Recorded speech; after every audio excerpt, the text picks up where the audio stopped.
Welcome to the Limelight podcast, where authors, entrepreneurs, and thought leaders step forward to share their ideas, stories, and strategies.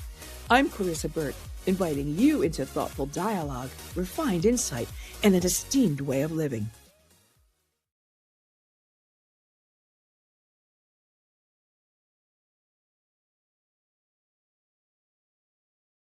There I am. I don't know what happened. It took just a second for a StreamYard to wake up on this Monday morning. Hello, everybody. I am Clarissa Burt. We are back in the limelight with another extraordinary guest. And, how many times do we often wonder what our dreams actually mean? Is it our subconscious? Is it something that potentially could happen, something in the future? I really want to understand this. I was so excited to be able to talk to our next guest about this. She is the author of How to Hear from God Through All the Noise, It's the 7 Spiritual Secrets.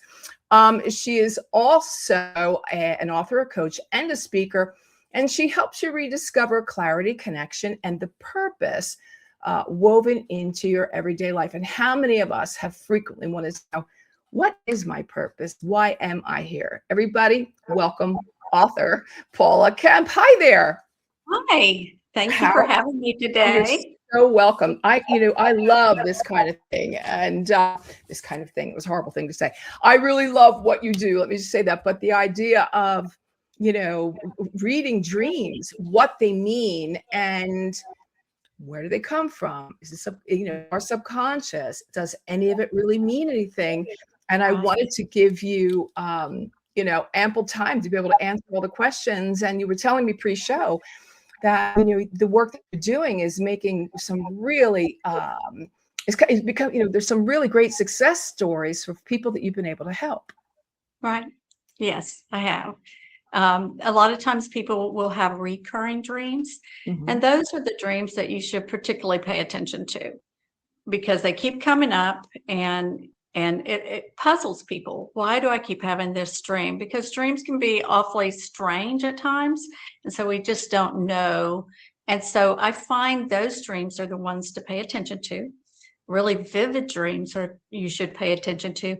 A dream that keeps reoccurring with the same theme, but not exactly.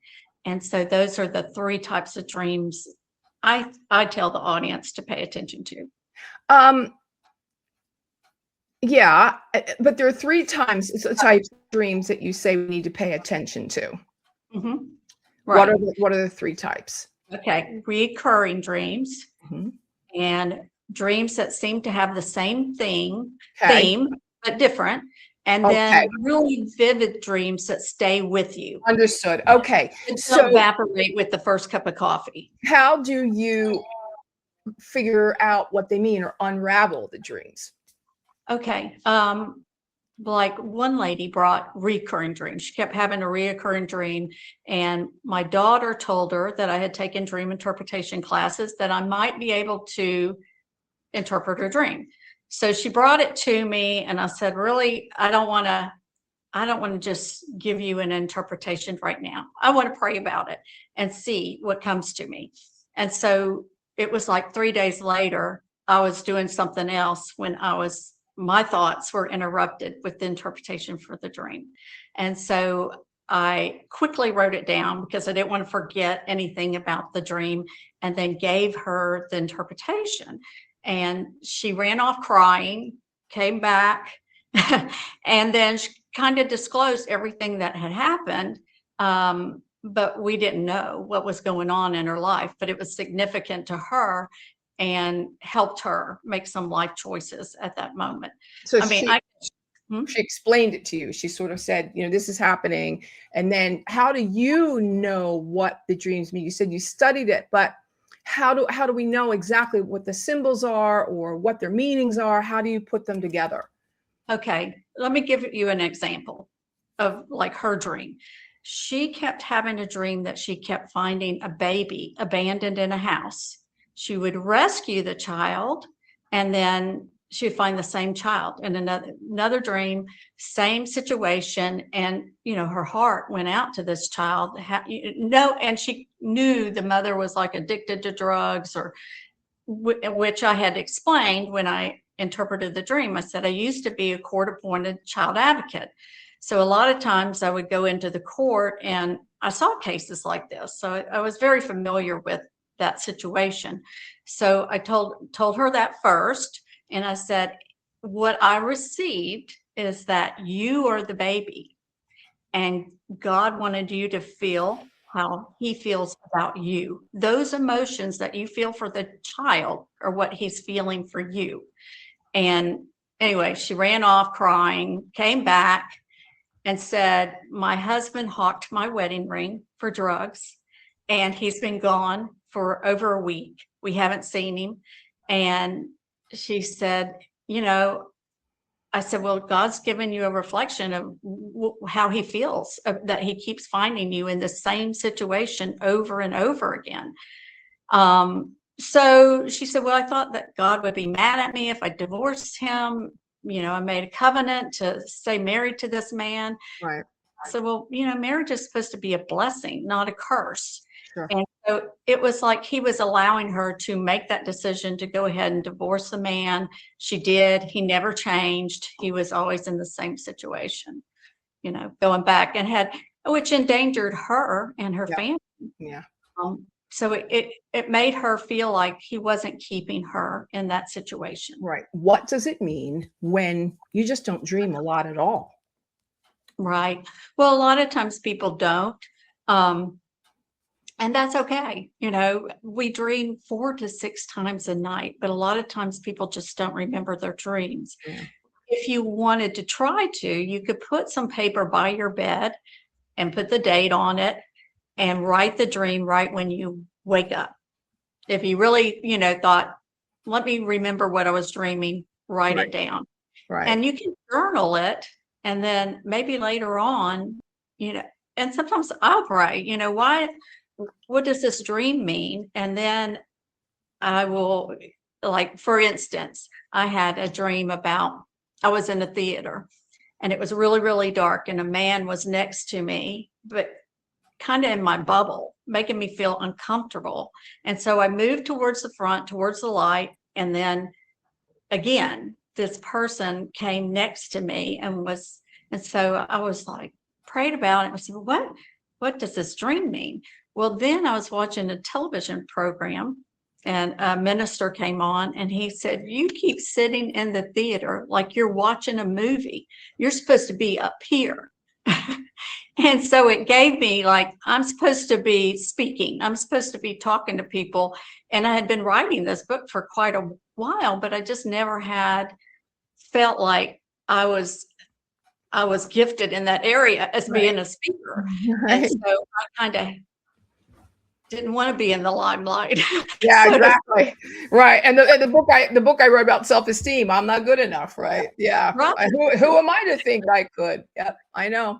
Right. Or the imposter syndrome or, things like that. So, but, I had studied this for many, many years and people said, well, you're more of an expert than most people because you studied it.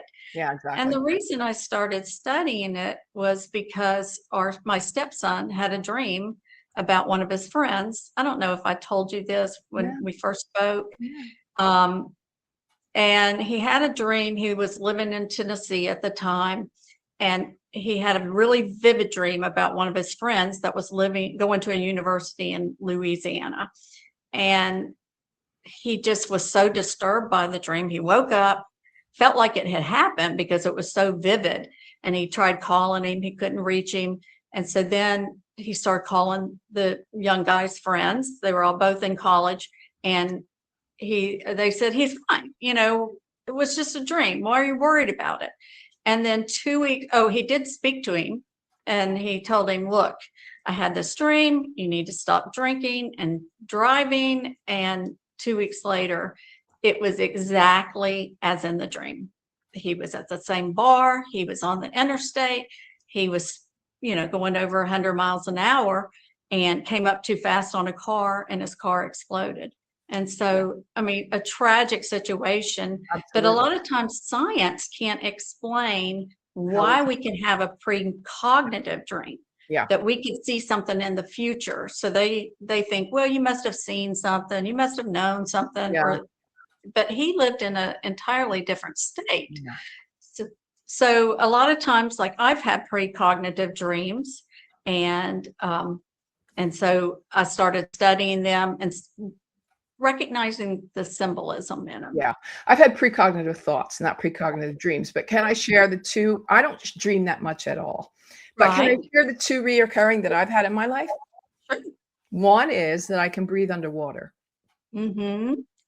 So I don't know what that means, but it's kind of cool because you think, oh my God, I'm going to die. I'm underwater. And then you start breathing and it works, you're still alive. So that's kind of cool. Right. Right. So there was an actor, and I'm trying to remember his name. He kept feeling like he was falling. And so he thought it was a lucid dream. So he's like, I'm just gonna go with it, see what happens.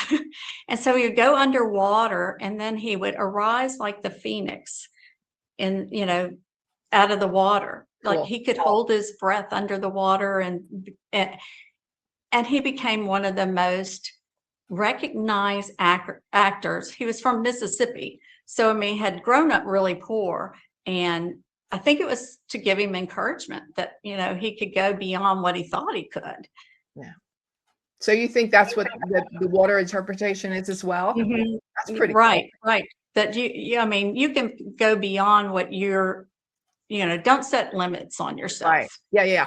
And then the second one is I lose teeth, and I think that I've been told is the fear of aging. I don't know if that's true or not. What was the dream? Lose teeth.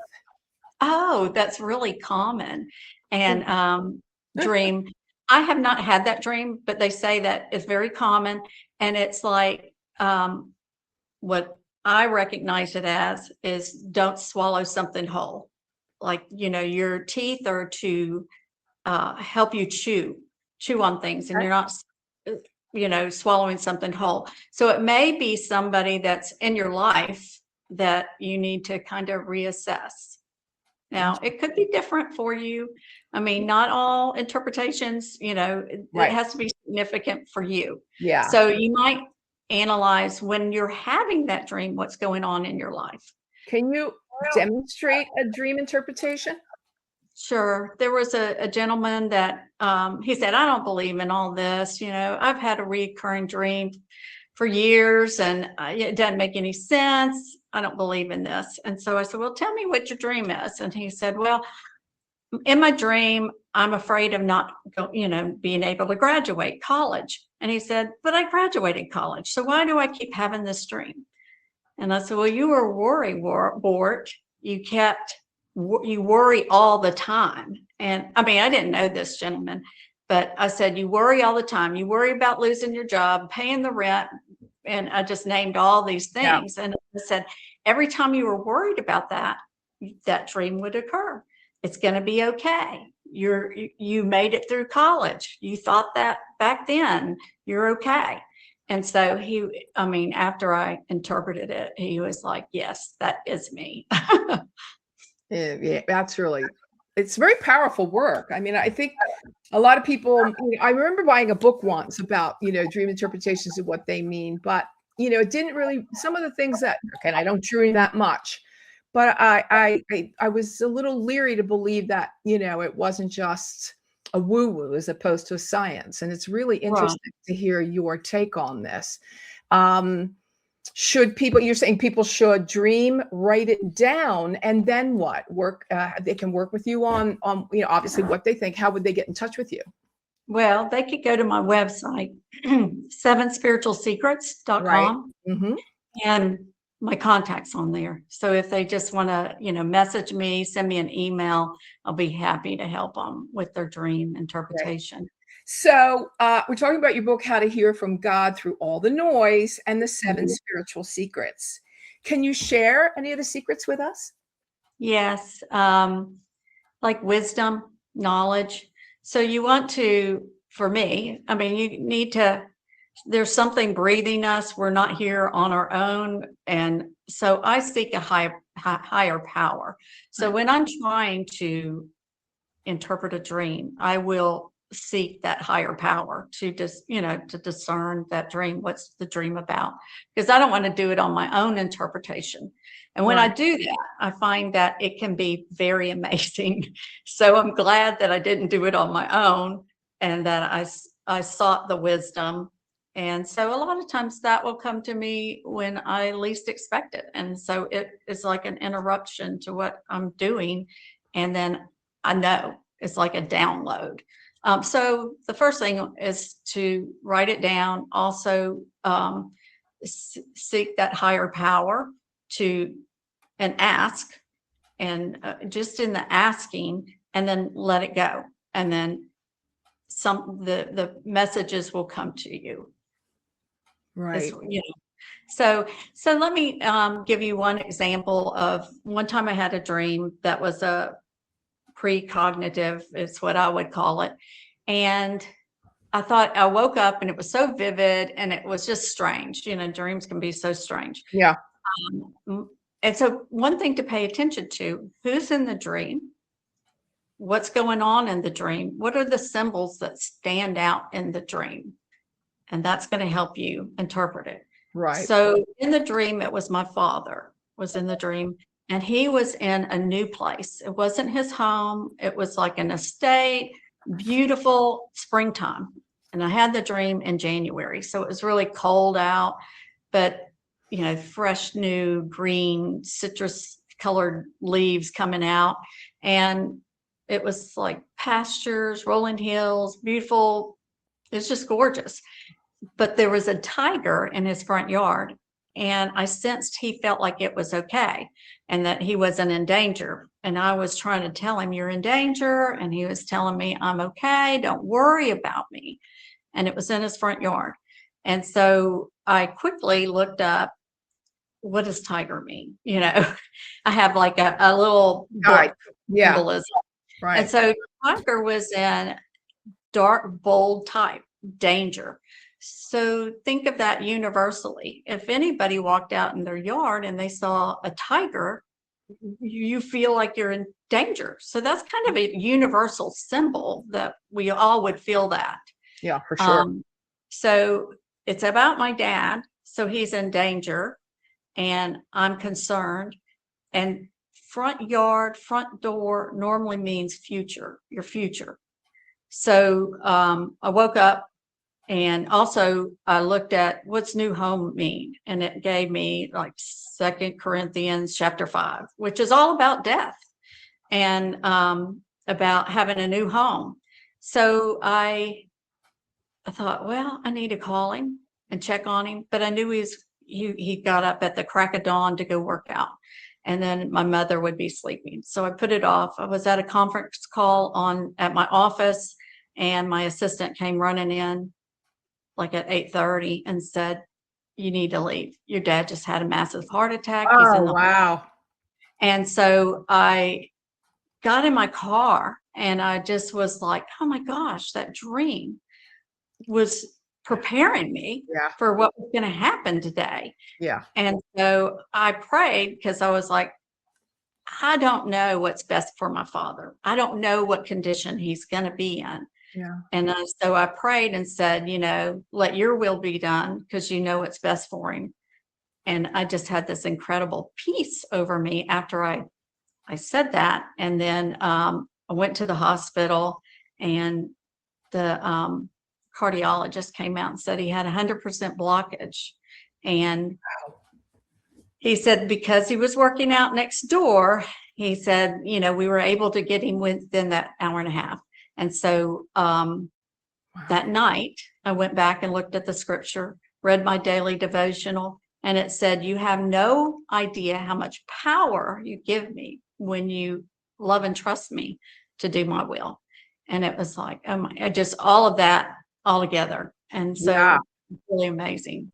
No, because the next question, in fact, that I was going to ask is, you talk about how God uses dreams to guide, to warn, or to comfort. Right. Well, that was definitely a warning.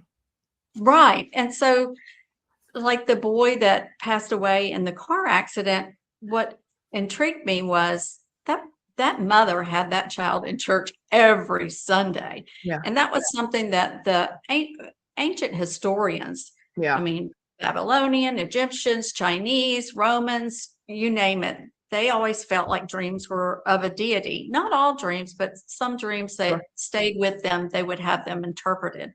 So I thought, these were throughout the scriptures. Why wouldn't he recognize that a dream could be a warning? Mm-hmm. And for the most part of our society, we never do. We just, that was a strange dream. So it intrigued me. Why would, people not recognize that that could be something significant in their life? Yeah. And so that's why I started taking the dream interpretation courses, and then started analyzing my own dreams and recognizing that, yes, that some of them were very significant. I guess the question that comes to mind for me now is, let's take the case of your son and the unfortunate death of his friend. Mm-hmm. He has the dream. Does he tell the friend? What happens then? Do you say, hey, listen, do me a favor, don't drive? Like, how do you pull that? How do you bring that forward so that people don't think you're a little, crazy, or, you need it? How do you express something like that? I mean, is there a way to have any intervention that, I'm going to assume that something like that is already pre-decided, and it's from a power that's much higher than we are. Right. So what do you do with that information is the question. So, I wrote a story about it, and I put it in the book so that other people could maybe recognize when they do receive a warning like that, to pay attention. And I ran into his father, and his father was very bitter about what had happened. Yeah. And I said, well, you know about the dream? And he did not know about the dream. And prior to him passing away, like 2 months prior, he had come up from college and he was at church, and I was walking to Bible study, and he came over to me, and this has never happened before, but I touched his arm and I said, you're doing something that could cost you your life. And I said, you need to stop. I said, I don't know what it is, but you know what it is. And I said, it would devastate your mother to go to your funeral. And so, so he had several warnings, and then there was another warning. And so I think sometimes in life we do get these warnings, but we need to pay attention. Yeah. But I've never told somebody like that in my entire life, but I told him that day. So it's like sometimes things flow through us that we don't know why we're saying it, but then later on we do. And, hopefully we could save somebody from something tragic. Right. That's why I want to remind everybody of your website, and that is 7spiritual-secrets.com. And then you can, /book if you'd like to get Paula's book. And where else might people be able to find your book? Is it on your website? Is it on Amazon? Yes. Awesome. That's fabulous. Okay, so we know how to find you. We know how to find the book. The last question that I'm going to ask you is, you cannot answer marriage, and you cannot answer children. Okay. What would you say up until now in your life has been your crowning moment? I think the book, because I feel like it was my purpose to write this book. And I've been putting it off for a long time, and I'm getting older, and it was like, I need to pass this on, the wisdom that's in the book, on to my grandchildren. So, I think that's it. It's the book.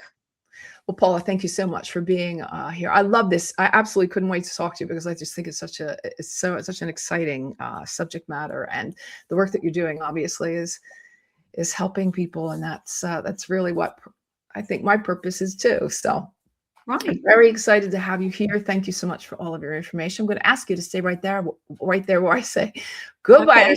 It's been a tough Monday morning, everybody. I want to say stay right there while I say goodbye to you. Thank you, Clarissa. You're welcome. And we will see you again here in the Limelight very soon. Thank you. Thanks for listening to this episode of the In the Limelight podcast, intelligent media for the savvy entrepreneur. You'll find my video interviews on YouTube and ClarissaBurt.com, and the audio version of the interviews you can get wherever you get your podcasts. Don't forget to connect with me on social pretty much anywhere, and do stay well until we meet again in the Limelight.